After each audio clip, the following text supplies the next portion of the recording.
Ayan mga idol, kumusta po kayong lahat mga lodi? Okay lang po ba kayo mga idol?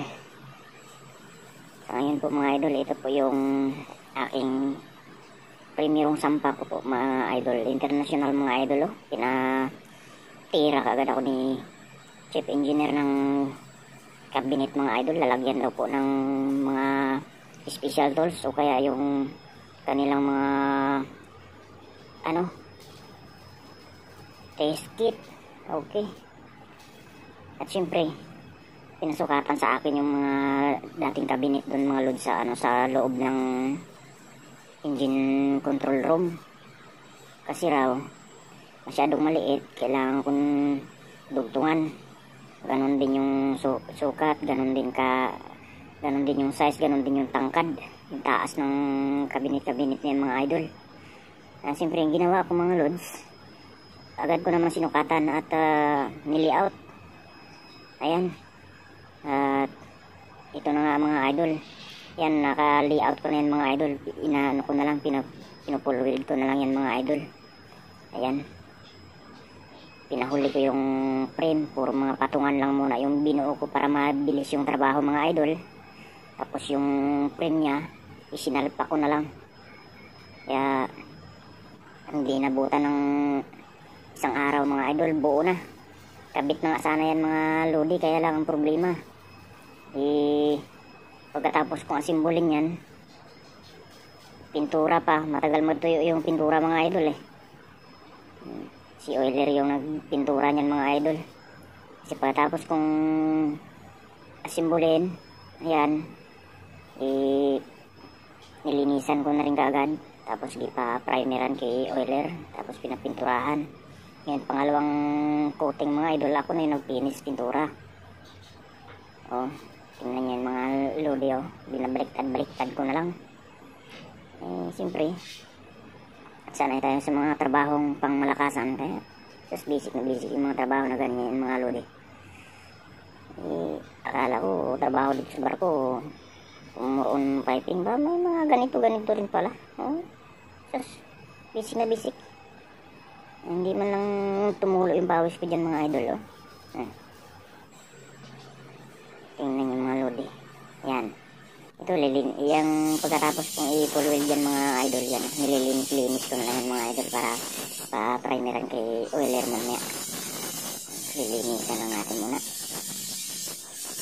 Sa ganun siyempre matuwa din naman yung magpipintura. Siyempre malinis na.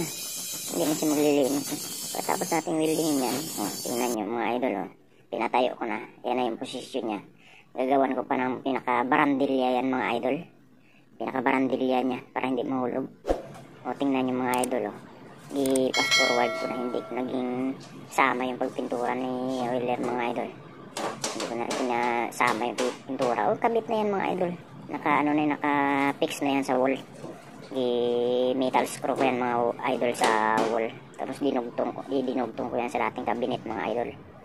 Yan At pinabit ko na nga yung mga tinabas ko na plywood. Yan. Plywood lang naman yung patungan yan mga idol. Kaya mabilisan lang. Pero kinabukasan ko na yan mga idol ikinabit kasi pinatuyo ko yung pintura.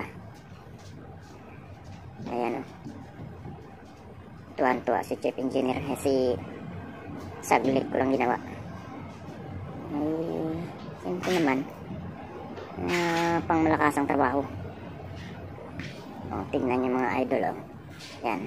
Pagkatapos ko yung mga idol, busy kasi si Chief Engineer at segundo dun sa makina. Kaya ako lang mag-isa dyan. Pag akyat ni Chief Engineer mga idol, tuwan-tuwa si Chief Engineer mga idol dahil nagkaroon na ng extension yung dating cabinet nila. Umaba na. Ito yung barandilya niya mga idol. Di salpak-salpak lang yan ginawa ko. Ayan yan. Di salpak lang yan mga lodi. Para kung sakaling hindi na mahulog, magtagalid-tagalid yung barko, hindi mahulog yung mga ilalagay nila yan dyan. Sus, tingnan nyo mga idol nilagyan kaagad nila Chief Engineer ng kanilang mga test kit. Pati yung special tools kinarga na dyan mga idol. Diba? Tingnan nyo mga lodi. May mga laman na. Pag-akit niyan mga idol, galing dun sa engine, Pinakamada na kaagad niya yan dyan. Oh, very good Peter, very good Oh, very nice, very excellent Peter. Ganun sabi ni Chief Engineer sa akin. Siyempre, tuwa din naman tayo mga idol. Siyempre, pinuri yung trabaho natin Oh, tingnan nyo mga idol, parang walang nangyari mga lodi. Tingnan nyo. Yan. Dinugtong ko yan sa dating cabinet kasi maliit. Yung ibang mga gamit nila ay siyempre napaka-importante gamit niyan, dapat nasa loob ng engine controller mga idol. Tingnan nyo mga idol. Yung taste kit, yan pati yung taste kit din sa taas sa oil testing nila mga idol. Ayan yan, nandyan na, kinarga na lahat, pati special tools nandyan na yung mga yung mga pangmalakasang mga tools. Yan. Maraming salamat mga idol sa panonood. Hanggang sa muli. Bye bye.